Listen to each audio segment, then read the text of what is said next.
பவித்ரா, தற்போது மிக முக்கிய செய்தியை நாம் பார்த்துக் கொண்டிருக்கின்றோம். பல்வேறு விஷயங்கள் முதலமைச்சர் மு க ஸ்டாலின் ஆங்கில நாளிதழுக்கு கொடுத்திருக்கக்கூடிய ஒரு பேட்டியில் குறிப்பிட்டிருக்கிறார். அதில் குறிப்பாக தற்போது வந்திருக்கக்கூடிய சென்னையில் சந்தித்திருக்கக்கூடிய இந்த புயல் வெள்ளம், செம்பரம்பாக்கத்திலிருந்து தண்ணீர் திறந்து விட்டது, அதே போல 5 மாநில தேர்தல்களில் இருக்கக்கூடிய காங்கிரஸ் எங்கு தோல்வியடைந்திருக்கிறது, இந்தியா கூட்டணியினுடைய தற்போதைய நிலை உள்ளிட்ட பல்வேறு விஷயங்கள் குறித்து அவர் அதில் பேசியிருக்கிறார். குறிப்பாக இந்த புயல் மழை வெள்ளத்தை பொறுத்தளவுக்கு தமிழ்நாடு அரசுடைய முன்னெச்சரிக்கை நடவடிக்கைகளை மத்திய குழு பாராட்டி இருப்பதையும், அதே போல சரியான நேரத்தில் இந்த முன்னெச்சரிக்கை நடவடிக்கைகள் எடுக்கப்பட்டதனால் பெரும் சேதம் தவிர்க்கப்பட்டுள்ளது என்பது குறித்தும் அந்த மத்திய குழு பாராட்டி இருந்ததையும் முதலமைச்சர் மு க ஸ்டாலின் அந்த பேட்டியில் குறிப்பிட்டு பேசியிருக்கிறார். எங்களுக்கும் பாஜகவுக்கும் கொள்கை ரீதியாக நிறைய முரண்பாடுகள் இருந்த போதும் கூட மத்திய குழுவே பாராட்டி இருப்பதும், அதே போல பாதுகாப்புத்துறை அமைச்சர் ராஜ்நாத் சிங் இங்கு வந்தபோது அதை நேரடியாக தன்னிடமே கூறியதாகவும் அவர் அந்த பேட்டியில் குறிப்பிட்டிருக்கிறார். அதே போல செம்பரம்பாக்கம் ஏரியிலிருந்து தண்ணீர் திறந்துவிடப்பட்டது குறித்தும் விவரமாக பேசியிருக்கிறார்.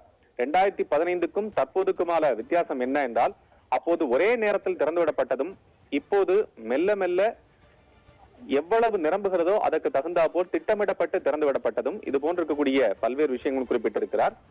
புறநகர் பகுதிகளில் திட்டமிடப்படாத கட்டுமான பணிகள் ஏன் பெருகி இருக்கிறது, அது நீர் வடிவதற்கு அடிப்படை வசதிகளை உருவாக்காமல் விட்டுவிடப்பட்டது, இதற்கெல்லாம் என்ன பிரச்சனை இருக்கிறது, எப்படி சமாளிக்க போகிறீர்கள், இதற்கெல்லாம் எப்படி பார்க்கிறீர்கள் என்பது உள்ளிட்ட கேள்வி எழுப்பப்பட்டது. அதற்கு கடந்த 10 ஆண்டு கால ஆட்சியில் இவையெல்லாம் எந்த பணிகளும் திட்டமிட்டு செய்யப்படவில்லை என்பது உள்ளிட்ட பிரச்சனைகளையும், அதனால் தான் இந்த பிரச்சனைகளை தாம் தற்போது அனுபவித்துக் கொண்டு வந்து கொண்டிருக்கின்றோம் என்றும் குறிப்பிட்டிருக்கிறார். அதற்கு மதிப்பீடு செய்வதற்காக ஒரு கமிட்டி உருவாக்கப்பட்டிருப்பதாகவும் அதன் அடிப்படையில் பணிகள் மேற்கொள்ளப்பட்டு வருவதாகவும் குறிப்பிட்டிருக்கிறார். அதே போல பள்ளிக்கரை சதுப்பு நிலத்தில் இருக்கக்கூடிய பெரும்பகுதி ஆக்கிரமிப்பு, அது தொடர்பான கேள்விக்கும் பதிலளித்திருக்கக்கூடிய முதலமைச்சர் மு க ஸ்டாலின் தென் சென்னை பகுதிகளில் ஏற்படக்கூடிய வெள்ள பாதிப்புகளை குறைப்பதில் பள்ளிக்கரணை சதுப்பு நிலத்தினுடைய பங்கு குறித்தும், அதை சுற்றி இருக்கக்கூடிய அந்த ஆக்கிரமிப்புகள் நிச்சயமாக மீட்டெடுக்கப்படும் என்பது உள்ளிட்டும் குறிப்பிட்டு பேசியிருக்கிறார். அதே போல இந்த நீர்பிடிப்பு சார்ந்திருக்கக்கூடிய விஷயங்களையும், குடியிருப்புகள் அங்கு அமைவதையும் அதை தடுக்க முயற்சி நடவடிக்கைகள் ஏற்கொள்ளப்பட்டது தொடர்பாகவும் குறிப்பிட்டு பேசியிருந்தார். இந்த 3வது முழுமை திட்டம், அதாவது 3rd மாஸ்டர் பிளான் வடிவமைக்கும் போது இது தொடர்பான அம்சங்கள் அதில் கணக்கில் கொள்ளப்பட்டு உரிய நடவடிக்கை எடுக்கப்படும் என்றும் குறிப்பிட்டிருக்கிறார். அது மட்டுமல்ல, 3 மாநில தேர்தல் முடிவுகள் பாஜகவிற்கு நாடாளுமன்ற தேர்தலில் வெற்றி பெறுவதை தடுக்க முடியாது என்ற நிலையை உருவாக்கி இருக்கிறதே. இந்த சூழலில் இந்தியா கூட்டணியுடைய எதிர்காலம் எப்படி இருக்கும் என்று செய்தியாளருக்கு எழுப்பிய கேள்விக்கு, 3 மாநில தேர்தல் முடிவுகள் என்பவை சட்டமன்ற தேர்தல் முடிவுகளானே தவிர நாடாளுமன்றத்தினுடைய தேர்தல் முடிவுகளை இதை பாதிக்கப் போவது இல்லை. பொதுவாக சட்டமன்ற தேர்தலின் போது மாநில பிரச்சனை தான் இருக்கும். அதற்குத்தான் இத்தகைய முடிவுக்கு காரணம். ராஜஸ்தான் மாநிலத்தில் பாஜக வென்றிருந்தாலும் காங்கிரசுக்கும் பாஜகவுக்குமான வாக்கு வித்தியாசம் 10 லட்சம் பேர் தான். அதே போல சத்தீஸ்கரில் 6 லட்சம் வாக்குகள் தான் பாஜக அதிகம் பெற்றிருக்கிறது. மத்திய பிரதேசத்தில் மட்டும்தான் 35 லட்சம் வாக்குகளை கூடுதலாக பாஜக பெற்றிருக்கிறது.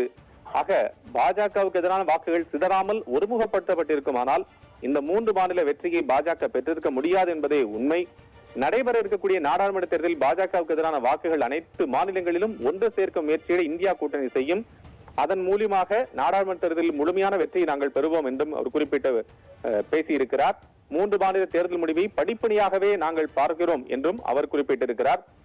ஆக வெள்ளத்தடுப்பு நடவடிக்கைகள், அதே போல ஒளிவு மறைவற்ற வகையில் செயல்படக்கூடிய இந்த அரசு அடுத்த 2.5 ஆண்டுகளில் சென்னை மற்றும் அதனை சுற்றியுள்ள பகுதிகளில் எடுக்கப்பட்ட வெள்ளத்தடுப்பு நடவடிக்கைகள், அதற்கான செலவினம் உள்ளிட்ட அனைத்து விவரங்களையும் தாங்கள் வெகு விரைவில் பொதுமக்களின் தகவலுக்காக வெளியிடுவோம் என்றும் குறிப்பிட்டிருக்கிறார். இது தொடர்பாக ஏற்கனவே எதிர்க்கட்சி தலைவர் EPS வெள்ள நிவாரணம், வெள்ளத்தில் இருக்கக்கூடிய இந்த பிரச்சனைகள் தொடர்பாக வெள்ளை அறிக்கை வெளியிட தயாரா என்று கேள்வி எழுப்பியிருந்தார்.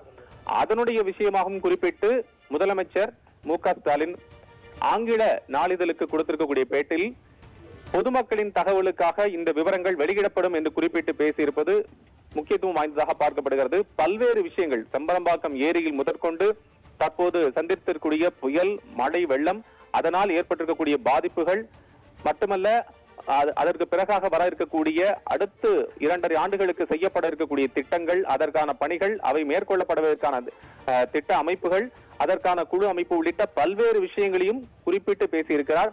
கடந்த முறை 2015 ஒப்பிடுகையில் இப்போது ஏற்பட்டிருக்கக்கூடிய பாதிப்பு என்பது மிகவும் குறைவானதே.